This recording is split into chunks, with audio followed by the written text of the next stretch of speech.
지난 10주 동안 우리는 200 성경 읽기를 진행했습니다. 그 성경을 통해서 구약의 그 창세기부터 또 선지서에 이르는 여러 흐름들을 우리가 함께 짚어보았는데, 아담과 또 노아, 아브라함, 또 모세, 또 다윗에 이르는 언약을 통해서 하나님께서 어떻게 하나님의 그 놀라우신 구원의 일을 이루시는가, 하나님의 신실하심을 우리가 주목하여 볼 수 있었고, 또 동시에 사람 편에서는 하나님께서 사람을 본래 하나님의 형상으로 특별한 존재로 지으셨고, 또 그 사람으로 모든 만물을 잘 다스려서 자신도 잘 살고 다른 사람도 잘 살도록 도우라는 귀한 라다의 사명을 주셨다는 것도 살펴보았습니다. 특별히 우리는 이 구약의 그 말씀들을 통해서 그렇다면 이렇게 하나님의 그 뜻과 부르심에 대해서 사람들은 어떤 반응을 보여 살아왔는가, 그 이야기들을 주목해 보았다 말할 수 있습니다. 이 역사라고 하는 것은 단순하게 표현하면 부르시는 하나님과 또 응답하는 사람의 이야기라고 말할 수 있습니다. 하나님께서는 역사를 창조하셨고 또 이 역사를 주관하시며 끊임없이 존귀하게 창조하신 사람, 그리고 또 귀하게 맡기신 사명을 이루어가도록 사람을 부르십니다. 그리고 그 부름을 받은 사람들은 그 부르심에 대해서 하나님의 그 선악의 원리를 따라서 응답할 수 있기도 하지만, 반면에 그것과는 거스려서 피하는 모습도 우리가 살펴보았습니다. 역사를 창조하시고 주관하시는 하나님의 뜻과 부르심에 대해서 그 창조 가운데 가장 큰 면류관이고 영광이라고 할 수 있는 사람이 그럼 어떻게 하나님의 부르심에 응답하면서 살았는가, 그것을 우리가 이 구약의 성경을 통해서 복기해 봄으로써 그 역사의 이야기가 과거사가 아니라 오늘 우리 자신의 삶과 내가 현재 살아가는 이 땅, 그리고 앞으로의 삶을 나는 어떻게 하나님 앞에 응답하며 살 것인가 라는 것을 또 가늠해보고 또 우리의 삶을 선택할 수 있다고 봅니다. 이것이 200 성경 읽기를 한 목적이라고 그렇게 둘 수 있습니다. 오늘은 우리가 이 요나 선지자의 이야기를 읽으면서 이 요나 선지자의 이야기를 끝으로 이 구약 읽기를 마무리하려고 합니다. 오늘 요나서 1장을 보시면 하나님의 말씀이 아미떼의 아들 요나 선지자에게 임합니다. 너는 일어나 저 큰 성읍 니느웨로 가서 그것을 향하여 외치라. 그 악독이 내 앞에 상달되었음이니라. 역시 하나님은 요나라고 하는 사람을 부르시죠. 그리고 그에게 사명을 맡기십니다. 그런데 요나는 어떤 반응을 보이는가? 그 이어지는 말씀을 보면은, 그러나 요나는 여호와의 얼굴을 피하려고 일어나 다시스로 도망하려 하였다, 그렇게 말하죠. 요나는 하나님의 그 부르심에 대해서 이러한 응답을 선택합니다. 항구 도시인 욥바로 내려갔는데 때마침 그곳에 그 니느웨, 하나님이 부르신 그 도시와는 정반대 방향인 다시스로 가는 배가 있었던 것이죠. 여러분 한번 그림을 한번 보시겠습니까? 예, 그림을 보시면 지금 그 중앙 오른쪽에 있는 점으로 된 것이 이제 이스라엘 땅이라고 보시면 되고, 오른쪽에 빨간 선으로 되어 있는 곳이 니느웨로 가는 방향입니다.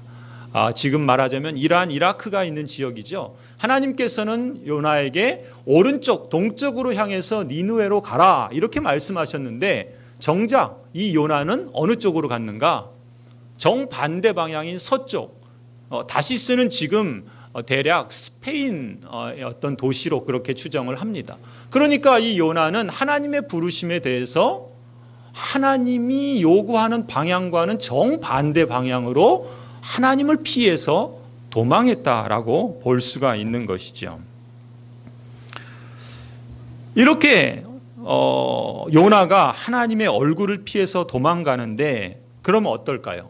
하나님을 피해서 도망가는데 공교롭게도 이 요나가 그 일로 인해서 어려움을 당하거나 벌을 받기는커녕 오히려 도망가는 그 길들이 너무나 순조롭게 하나씩 잘 풀린다는 것입니다. 욥바로 항구 도시에 갔더니 마침 거기에 다시스로 가는 배가 있습니다. 저 다시스는 그 지금 그림에서도 보시는 것처럼 당시의 지중해를 건너서 그 땅끝과 같은 저 스페인을 향해서 가는 배는 그렇게 많지 않았고, 또 거기로 가기 위해서는 수많은 비용과 또 대가를 지불해야 했을 겁니다. 그런데 이 요나는 바로 그 다시스로 가는 배를 기가 막힌 타이밍에 또 아주 적절하게 그 배를 만나게 되고 그 백삿을 다 주고 배에 올랐던 것을 보게 됩니다. 그러면서 성경은 이렇게 기록하죠. 요나는 여호와의 얼굴을 피하여서 갔다, 이렇게 말씀합니다. 여러분, 이 요나는 누굽니까? 선지서, 우리가 기록하고 있는 보고 있는 이 말씀은 선지서라 그러죠. 선지자입니다. 하나님의 특별한 부르심을 받은 사람입니다. 하나님의 말씀을 전하라고 세움을 입은 사람이에요. 그런데 그 선지자가 하나님의 말씀을 듣고 오히려 정반대 방향으로 나아가는 것입니다. 메시지를 전달할 사명을 받았지만, 자신이 특사로 임명을 받았지만 정작 가야 할 곳, 또 행해야 할 일을 행하지 않고 도망치는 모습을 보여준다는 것이죠. 오늘 그 특이한 일을 성경은 그것이 정상적인 일이 아니다라는 것을 암시하기 위해서 그런 듯 이 요나가 여호와의 얼굴을 피하려고 했다라는 표현을 2번씩이나 쓰고, 또 니느웨가 아닌 다시스로 갔다라는 표현을 3번씩이나 쓰면서 이 짧은 구절 안에서 이 요나의 행위가 극히 정상적이지 않다라는 의외의 행동이었다라는 것을 강조해주고 있죠. 이 이야기를 보면서 사람이 도대체 어떤 존재인가라는 것을 우리가 주목하지 않을 수 없습니다.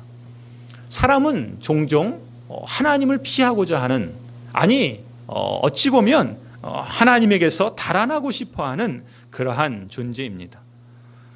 세상 사람이 하나님을 모르니까 그렇다 치더라도, 그렇다면 이 요나는 어떻습니까? 하나님의 사람이요, 또 특별한 사명까지도 부여받은 사람입니다.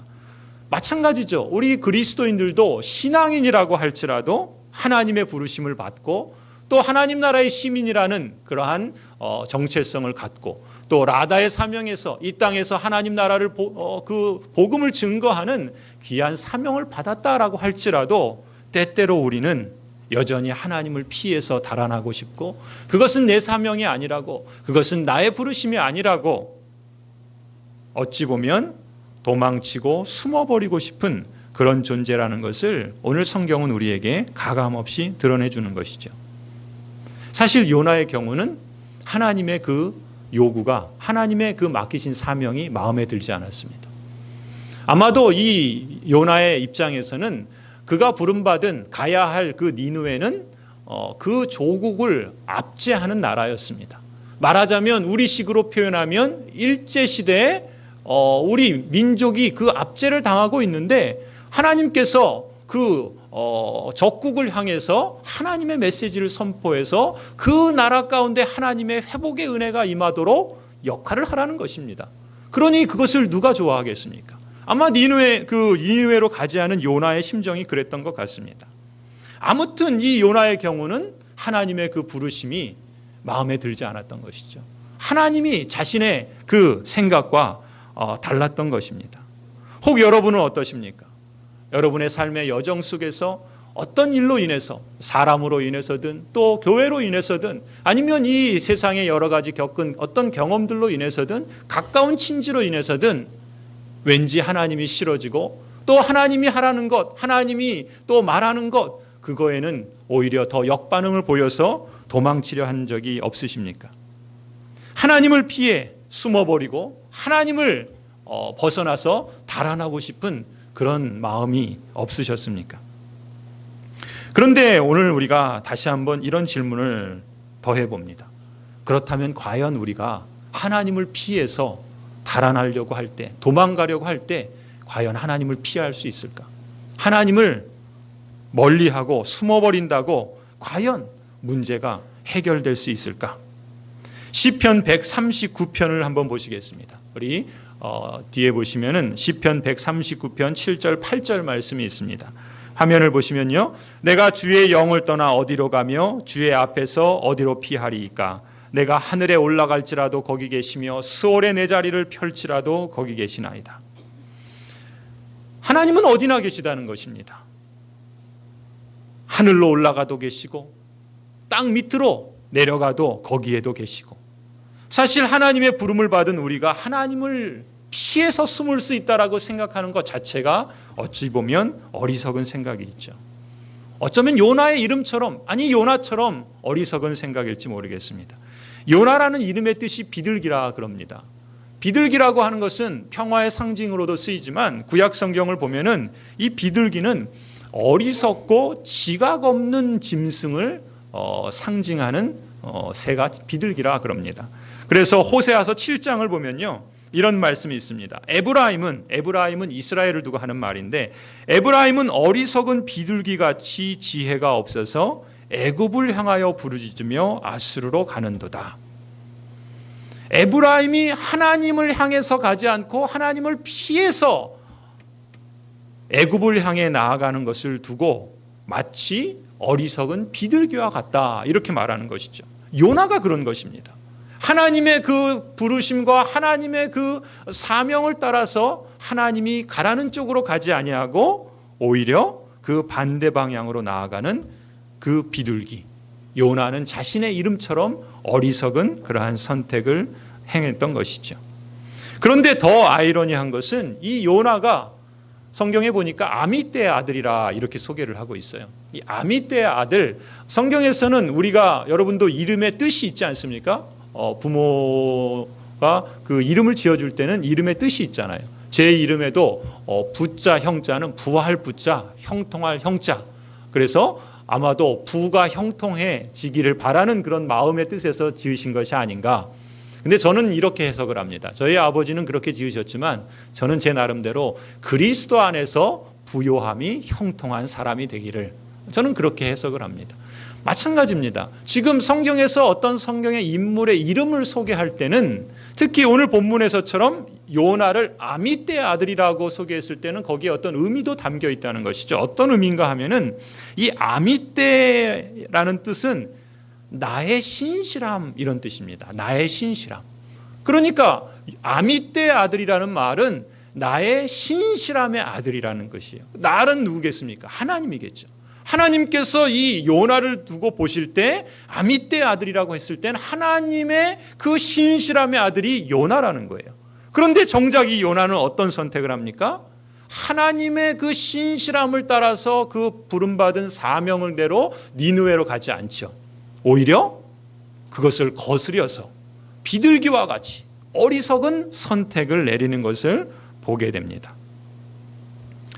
사실 이 요나의 모습을 보면서 어떤 점에서는 우리 자신의 모습을 볼 수 있지 않을까 싶습니다. 왜냐하면 우리도 아미떼의 아들이라고 말할 수 있기 때문에 그렇습니다. 예수 그리스도를 믿고 부활의 신앙을 갖고 있는 사람이라고 한다면 그 사람은 하나님의 신실함으로 비롯된 하나님의 아들입니다. 여러분 믿으십니까? 그렇다면 이 아미떼의 아들 요나라고 하는 것처럼 우리도 하나님의 시각에서는 하나님의 그 신실함으로 비롯된 하나님의 자녀라고 말할 수 있죠. 그런데 만일 우리가 요나처럼 하나님의 그 사명과 부르심을 떠나서 다시스로 가려 한다면 요나와 같은 어리석은 삶의 선택이라고 말할 수 있겠죠. 여러분, 우리가 예배 자리를 떠나서 세상으로 향한다든지, 아니면 우리의 몸은 예배당에 있지만 우리의 마음은 세상을 향해서 정작 다른 것에 든다라고 한다면 우리는 어쩌면 요나처럼 하나님을 피해서 배 밑에 숨어버리는 그러한 모습을 하는 것이 아닌가 싶습니다. 사실 구약의 역사와 이 선지서 전체에서 보여주는 이스라엘의 모습이 딱 이 요나의 모습입니다. 우리가 구약 읽기를 통해서 거듭 확인하는 것은 뭡니까? 하나님의 형상으로 지음받은 존귀한 사람, 그리고 하나님의 그 형상을 따라 라다의 사명을 부름받은 그 사명을 받은 특별한 사람, 그 이스라엘인데, 이스라엘은 끊임없이 하나님을 멀리하고 하나님께 반역하고 하나님을 떠나는 모습을 우리가 보게 되죠. 그것이 사람이라는 것입니다. 그것이 우리 모습이라는 것입니다. 성경은 이렇게 요나의 모습을 통해서 우리의 모습을 다시 한번 반추해 보게 하고, 그런 요나의 모습이 우리의 모습이라는 것을 통해서 우리가 어떤 존재인가를 다시 한번 곱씹어 볼 필요가 있다는 것을 우리에게 강조하고 있는 것이죠. 그런데 이제 2장을 가시면요, 이 요나서에 가면은 이 요나가 다시스를 향해서 배를 타고 하나님을 피해서 도망하죠. 그때 하나님께서 풍랑을 일으키시고 그 배에 탄 사람들이 거반 죽음에 이르는 그런 위기를 겪게 됩니다. 그때 여차여차해서 이 선원들이 이 요나를 바다에 던집니다. 이 요나가 바다에 던져졌을 때 하나님께서는 이 요나를 위해서 큰 물고기를 준비해 두셔서 이 요나를 삼키게 하시죠. 그래서 성경에 보면은 이 요나가 그 물고기 뱃속에서 3일 밤낮을 지냈다, 그렇게 기록을 합니다. 우리가 그 물고기가 무슨 물고기냐, 정말 그것이 가능하냐, 이것을 떠나서 하나님께서 지금 이 한 사람 택하신 백성과 그가 하나님께 보여야 될 반응을, 하나님을 피해서 달아날 때 하나님이 그를 어떻게 빚어가시는가라는 점에서 주목할 필요가 있다 봅니다. 하나님께서 지금 이 요나를 부르셨을 때 이제 하나님께서 이 요나를 어떻게 다루어 가시는가. 성도 여러분, 우리가 하나님의 부르심과 하나님의 그 사명을 따라서 살기보다는 그것을 무시하고 또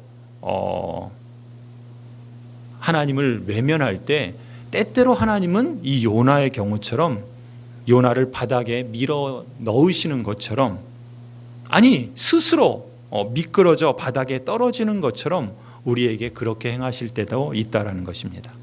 요나서 2장 3절을 보시면요, 이렇게 기록합니다.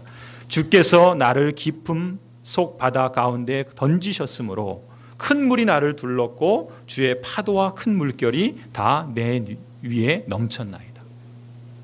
우리 제가 성경을 읽으면 하나씩 넘겨주세요. 거기 본문에 있습니다. 요나서 2장 3절 말씀, 앞으로 가면 있어요.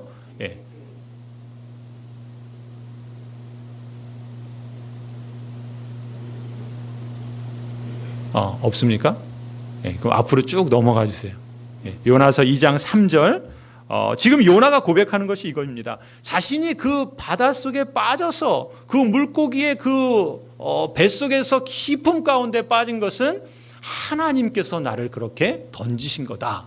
이렇게 요나는 지금 고백하고 있다는 것입니다. 성도 여러분, 하나님께서 때때로 우리를 그렇게 바닥에 밀어 넣으실 때가 있습니다.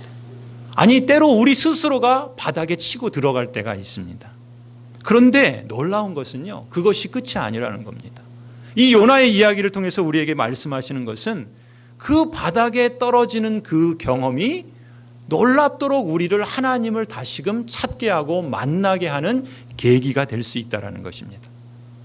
깊은 바닥에서 요나는 여호와를 생각합니다. 그리고 하나님께 기도합니다. 요나서 2장 2절 말씀을 한번 보시면 이렇게 요나는 기도합니다. 내가 받는 고난으로 말미암아 여호와께 불러 아뢰었더니 주께서 내게 대답하셨다. 자신이 지금 받는 그 고난으로 인해서 하나님께 부르짖었더니 하나님께서 자신의 그 부르짖음에 대답하셨다라는 것이죠. 성도가 때로 환난 중에 하나님께 부르짖으면 하나님은 그에게 응답하신다는 것입니다. 고난당하는 것이 내게 유익이라고 하는 시편의 그 고백이 있습니다. 여러분, 어찌 고난을 당하는 것이 우리에게 좋은 일이겠습니까? 누가 고난당하는 것을 기뻐하겠습니까? 그러나 우리에게 그 고난이 찾아올 때가 있고, 그것이 내가 자처한 것일 수도 있고, 때로는 하나님께서 우리를 그 고난으로 밀어 넣으실 때도 있다는 것이죠. 그런데 하나님의 사람들이 보는 이 고난에 대한 시각은 무엇입니까? 그 고난이 나로 하나님을 보게 하게 만들었다는 것입니다. 이 고난이 나로 하여금 하나님을 더 가깝게 하는 그러한 유익이 되었다라는 것입니다. 여러분, 혹시 환난 중에 계십니까? 이 요나가 경험하고 직면한 것처럼 여러분의 인생 가운데 큰 물이 지금 닥치고 큰 풍랑이 일어서 깊은 바닷속에 빠져 있는 것 같은 그런 어려움에 처해 있습니까? 요나처럼 내가 그 깊은 바닷속에서 그 고난으로 말미암아 여호와께 불러 아뢰는 그러한 시도를 여러분 해보시기 바랍니다. 그것이 여러분이 주님을 만나는 계기가, 기회가 될 줄로 믿습니다. 요나서 2장 7절에 보시면요, 요나는 또 이렇게 고백합니다. 내 영혼이 내 속에서 피곤할 때 내가 여호와를 생각하였더니 내 기도가 주께 이르러 싸우며 주의 성전에 미쳤나이다. 요나가 지금 바닥에 떨어져서 죽을 지경입니다. 그 바닥에서 요나가 살기 위해서 할 수 있는 것은 아무것도 없었습니다. 자기 힘으로는 살아날 도리가 없었던 것이죠. 자기 힘으로는 할 수 있는 게 없었던 겁니다. 그게 바닥입니다. 바닥에서는 도저히 아무런 소망도 아무런 가능성도 보이지 않는 것이죠. 지금 요나가 그런 심정이었던 겁니다. 그런데 7절에 뭐라 그럽니까? 내 영혼이 내 속에서 피곤할 때, 도저히 내 마음조차도 더 이상 희망이라고 하는 것을 발견하기 어려운 그때 여호와를 생각해서 기도했더니 내 기도가 주님께 이르렀고 주의 전에 미쳤다, 다다랐다, 이렇게 말하는 것입니다. 여러분, 우리 몸은 고사하고 우리의 영혼마저도 피곤해서 움직일 수 없을 정도의 그런 바닥에 처해 있을 때 우리가 과연 무엇을 할 수 있겠습니까? 우리 스스로 해야 할 수 있는 것은 아무것도 없지요. 그러나 이 요나를 통해서 우리가 확인할 것은 무엇입니까? 그런 자리에서도 할 수 있는 것이 있다라는 것입니다. 그것은 무엇입니까? 하나님을 찾아서 기도하는 것이라는 것입니다. 그런 점에서 그리스도인에게 기도는 엄청난 능력인 것이죠. 아무런 소망도 없고 아무런 가능성이 보이지 않는 칠흑 같은 어둠 속에서 우리가 붙잡을 수 있는 단 하나의 소망의 빛인 것입니다. 요나는 전능하신 하나님을 다시금 찾고 하나님을 향해 기도했던 것이죠. 성도 여러분, 혹 이런 생각을 가지십니까? 내가 시간 날 때 기도해 보겠노라고. 여러분, 그렇게 여유를 부릴 만한 그런 기도가 되어서는 안 되겠죠. 지금 내가 이 기도를 드리지 않으면 나는 죽겠구나라는 그런 심정으로 그렇게 기도해야 하는 것이 우리가 늘 찾아야 하는 기도의 자리가 아닐까 싶습니다. 성도 여러분, 우리의 예배는 시간이 나면은 내가 나가주겠나라고 아량을 베푸는 식의 그런 예배가 되어서는 안 되겠죠. 내가 지금 예배를 드리지 않으면 내가 구원에서 멀어지겠구나, 내가 죽겠구나, 그런 심정으로 매주일 그렇게 예배의 자리로 가야 되지 않겠습니까? 내 영혼이 내 속에서 피곤할 때 내가 여호와를 생각했더니 내 기도가 주께 미쳤고 주의 성전에 다다랐다라고 하는 이 요나의 고백처럼, 성도 여러분, 내 속에서 피곤하고 내 육신이 피곤해서 드러놓고 싶은 그런 자리에서도 하나님을 생각하고 하나님께 나아가 하나님을 예배하며 하나님께 기도한다면 그 자리가 주님의 임재의 자리가 되고 그 자리가 하나님을 만나는 자리가 된다라는 것을 요나는 우리에게 보여주고 있는 것이죠. 여러분, 혹시라도 그러지 않기를 바라지만 혹시라도 지금 내 형편이 내가 주님의 목전에서 쫓겨났다는 그런 생각이 들지라도, 심지어 내 스스로 잘못해서 내가 어떤 바닥을 치고 있고 바닥에 떨어졌다라고 하는, 주님의 목전에서 쫓겨났다고 하는 그런 심정이 들지라도 여전히 살 길이 남아있다는 것을 여러분이 요나를 통해서 주목하실 수 있기를 바랍니다. 요나가 4절에 이렇게 고백합니다. 내가 말하기를 내가 주의 목전에서 쫓겨났을지라도, 내가 주의 목전에서 쫓겨났을지라도 다시 주의 성전을 바라보겠나이다. 이것이 우리가 늘 기억해야 할 하나님의 말씀이죠. 요나처럼 하나님이 계신 성전을 바라볼 때 그것이 살 길인 겁니다. 요나처럼 하나님이 계신 예배의 자리로 나아가는 것이 그것이 살 길입니다. 신자가 하나님의 임재 없이 살 길은 없습니다. 하나님이 함께 하시지 않고 하나님을 떠나 있는데 거기에 행복과 충만한 삶이 있다? 그런 법은 없습니다. 하나님을 예배하는 자리를 떠나서는 우리에게 살 길이 없다라는 것이죠. 하나님을 예배하는 자리를 떠나서 나 혼자서 내 힘으로 극복할 수 있으리라고 생각하는 것은 지극히 인간적이지만 그러나 큰 착각입니다. 그것은 하나님이 주시는 생각이 아닙니다. 사마귀가 주는 생각이죠. 사마귀가 뭡니까? 사탄, 마귀, 귀신, 사단이 주는 생각입니다. 내 스스로 어떻게 한번 살아보겠다. 내가 한번 결심을 해서 의지를 동원해서 한번 살 길을 마련해 보겠다. 그것은 일시적인 효력은 있을지 모르지만 결국 그것이 우리에게 참 살 길을 주지 못합니다. 사마귀는 끊임없이 우리를 그렇게 이끌어가죠. 그렇게 하면 너가 살 것이라고 우리에게 부추기지만 이 요나를 통해서 확인하는 것은 무엇입니까? 그것은 결코 우리에게 생명을 가져다 주지 못한다는 것입니다. 사실 요나는 하나님의 말씀을 어기고 자신이 옳다고 생각하는 것, 자신이 가치 있다고 생각하는 것을 따라갔습니다. 그러나 그것이 거짓되고 헛된 것이라는 것, 그 사실을 깨닫고 또 고난을 겪으면서 하나님을 찾았던 것이죠. 성도 여러분, 고난은 즐거운 것은 아니지만 때때로 그 고난은 우리로 하여금 우리의 삶에 있어서 정말 가치 있는 것이 무엇인가를 깨닫게 해줍니다.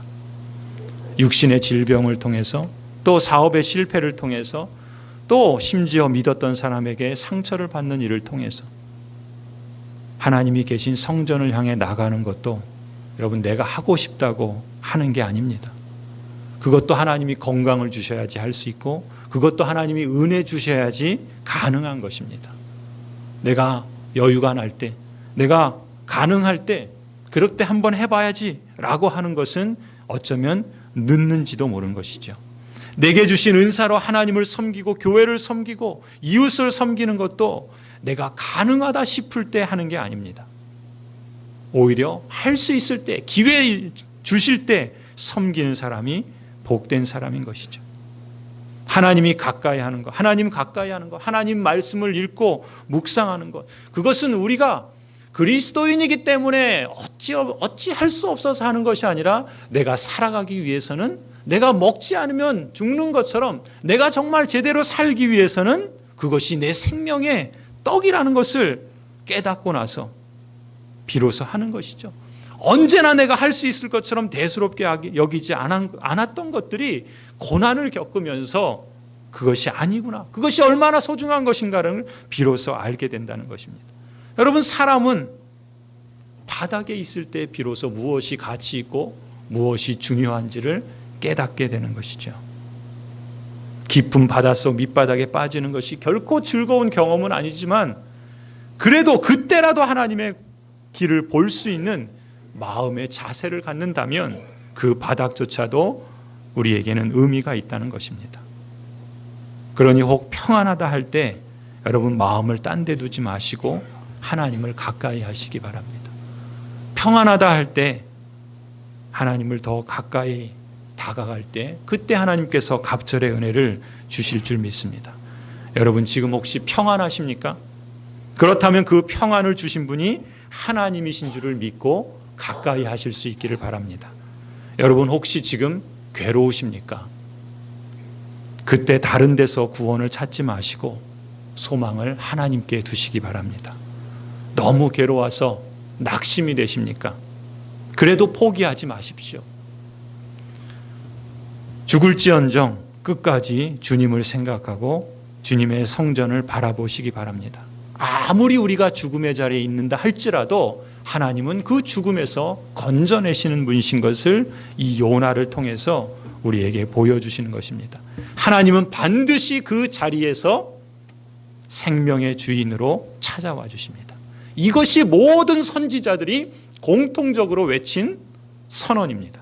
아무리 깊은 바닷속 밑바닥에 있을지라도 하나님의 백성들이 하나님을 향하여 나아가지 않고 그 반대 방향으로 향해서 범죄하고 하나님을 떠날지라도 다시금 그 하나님을 찾을 때 하나님은 그 사람을, 그 민족을 건져내시는 것이다. 그런 하나님이시다라는 것을 선지자들은 외치고 있는 것이죠. 그래서 선지자들의 공통된 메시지는 두 가지입니다. 하나님을 떠나면 하나님의 심판이 임하나 그리할지라도 하나님께 돌아오면 하나님께서 다시금 구원해 주신다라는 것이 이 선지자들의 메시지였던 것입니다. 요나처럼 그 물고기 그 깊은 속에서 하나님을 찾을 때 하나님께서 그를 다시금 육지로 쏟아내시는 것이죠. 요나서 2장 9절 말씀을 보면은 구원은 여호와께 속한 것이다 말씀합니다. 하나님께서 요나를 땅으로 다시금 돌려보내시죠.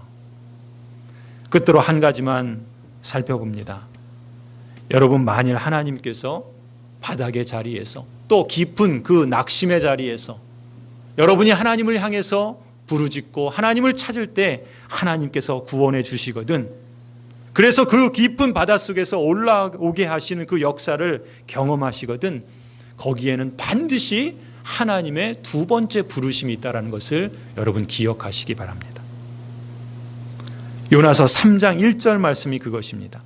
하나님께서 요나가 그 깊은 바닷속에서 하나님을 향해 기도한 그 기도를 들으시고 하나님이 그 물고기로부터 이제 다시금 땅으로 쏟아내 주시죠. 그때 3장 1절이 하나님이 요나에게 하신 말씀입니다. 3장 1절을 한번 보시겠습니다. 3장 1절을 보시면요, 이렇게 같이 한번 읽어볼까요? 요나서 3장 1절 말씀 같이 읽습니다. 시작. 여호와의 말씀이 두 번째로 요나에게 임하니라.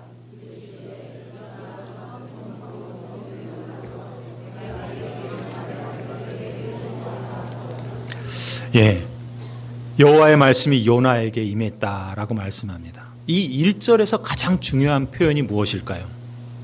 저는 두 번째라는 단어라고 봅니다. 여호와의 말씀이 요나에게 두 번째 임한 겁니다. 1장 1절에서도 요나에게 임했는데 요나가 어떻게 했습니까? 반대 방향으로 갔죠. 그런데 3장 1절에서 다시금 요나에게 두 번째 말씀을 주십니다. 어떤 말씀입니까? 1장에서 주셨던 똑같은 말씀을 주십니다. 라다의 사명을 주신 거예요.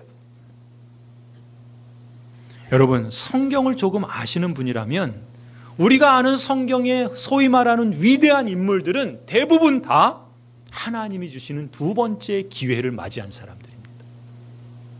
우리가 대표적으로 잘 아는 여러분 모세는 어땠습니까? 40년을 애굽 왕궁에서 지내다가 자신의 힘으로 히브리 백성을 구원해 보려고 했지만 실패를 경험하고 40년을 광야에서 가장 밑바닥의 생활을 하지요. 그때 하나님이 다시금 찾아오셔서 이 모세를 사용하셔서 애굽에서 이 백성들을 구원해내십니다. 하나님은 모세에게 두 번째 기회를 주신 것이죠.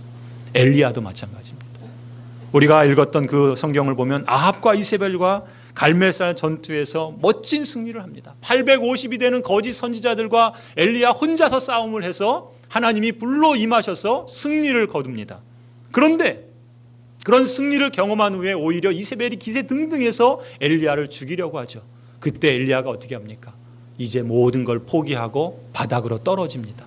이제 나만 남았구나. 이제 하나님의 역사는 끝이구나.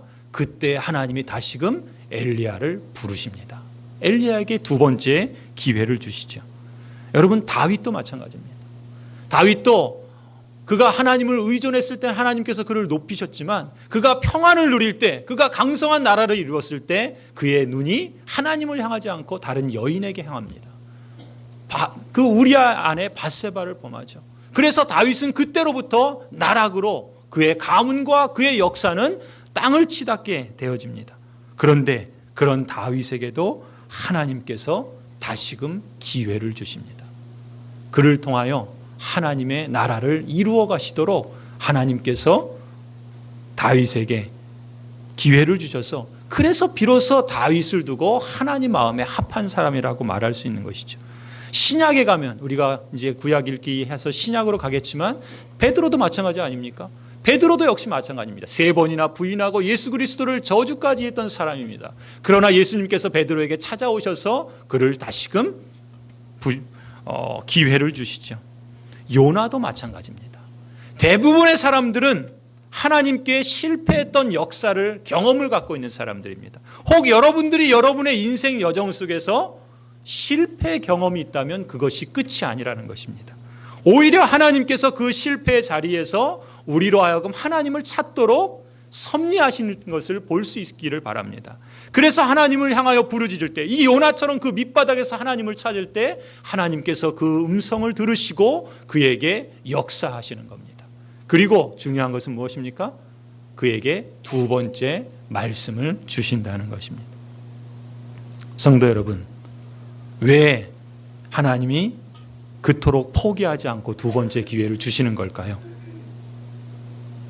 하나님의 눈으로 볼 때 성도의 가치는요, 우리의 가치는요, 어쩌면 지금 우리의 모습, 지금 우리 자신, 그 현재의 모습이 전부가 아니라 그 예수 그리스도와 하나님의 역사를 통해서 우리가 장차 도달하게 될 그 성숙한 자리에 이르는 그 모습을 하나님은 주목하시는지 모릅니다.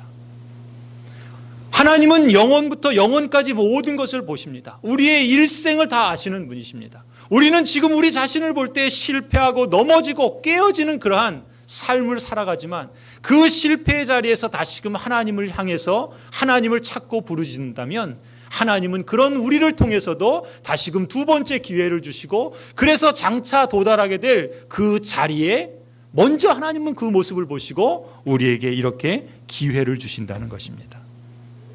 하나님은 저나 여러분이 죄에 맞서지 못하고 깨지고 무너진 그 순간을 나의 가치로 평가하시기보다는 무너지고 깨진 그 순간에도 여전히 저나 여러분을 예수 그리스도의 피로 값주고 산 예수님의 사람, 하나님의 사람이라는 그 가치로 평가하시고, 그래서 그 수준에 걸맞는 사람으로 도달하기 위해서 하나님은 여전히 우리 안에서 일을 하신다는 것이죠. 이것이 이 요나를 통해서 우리에게 들려주시는 하나님의 음성이라 저는 믿습니다. 그렇습니다. 하나님께서는 인간의 눈으로 볼 수 없는 장래를 보시는 능력이 있죠. 그리고 그 장래에 대한 하나님의 생각, 하나님의 백성을 향한 하나님의 생각은 심판이 아니라 소망이라 그렇게 말씀하고 있습니다.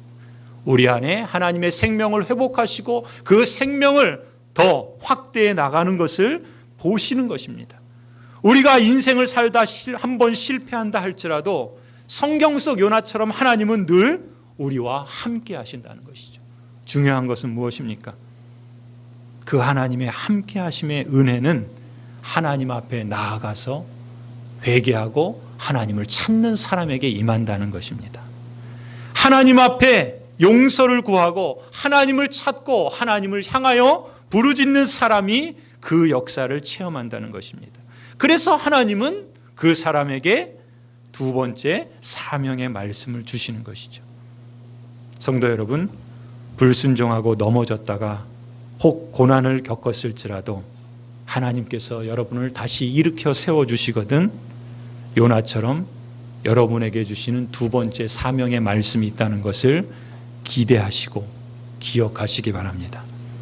하나님이 맡기시는 그 사명에 잘 부응하는 신앙이야말로 예수 그리스도께서 말씀하신 내가 온 것은 양으로 생명을 얻게 하고 더 나아가서 그 생명을 풍성히 얻게 하려 함이다라고 하는 그 실제를 경험하면서 살아가게 될 것입니다.